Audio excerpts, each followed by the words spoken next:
Why do these companies come here to UA instead of, or in addition to, going to those other places? The bottom line on that is that we have convinced those companies that the next generation of sales and marketing talent that will make their company's results better for a long time are here. Those companies come here because we convince them that our people will make their place better. Now, we convince them of that by giving them a tremendous amount of relevant information about how we teach you, how we develop you as professionals while you're here, and how we position you for success with these companies. So we convince them that their companies will benefit by coming to the University of Alabama's sales program instead of the hundreds of other universities and dozens of other sales programs. And then we give them information to back up what we convince them. Our people will make their places better for a long time. Essentially, the ultimate manifestation of the discussion is those companies, the ones you just heard about, the ones we just talked to you about, those companies see you as more valuable than the students at other universities. Does that make sense to everybody in the room? Okay. We convince them, and then we inform them.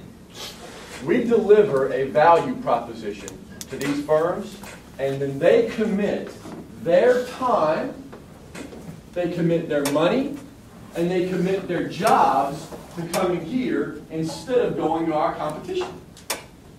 That ain't nothing but us delivering a value proposition and them accepting that value proposition. What we're going to talk about today, what we're going to talk about on Friday and Monday, is the selling part of a proposal.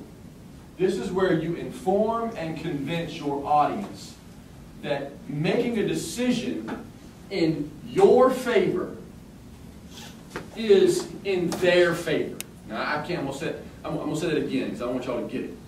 The value proposition part of the proposal is where you convince your audience, the customer, that if they make a decision in your favor, buy the product or service you're selling, that it will ultimately end up in their favor. And that's why it's the most important part of the proposal. So, before I move on to the outcome piece and the next step of the process, I want to really sort of encourage, give permission, and even challenge you in this room that for the next couple of weeks in this class, I want you, when we talk about value propositions and negotiating and objections, I want you to think.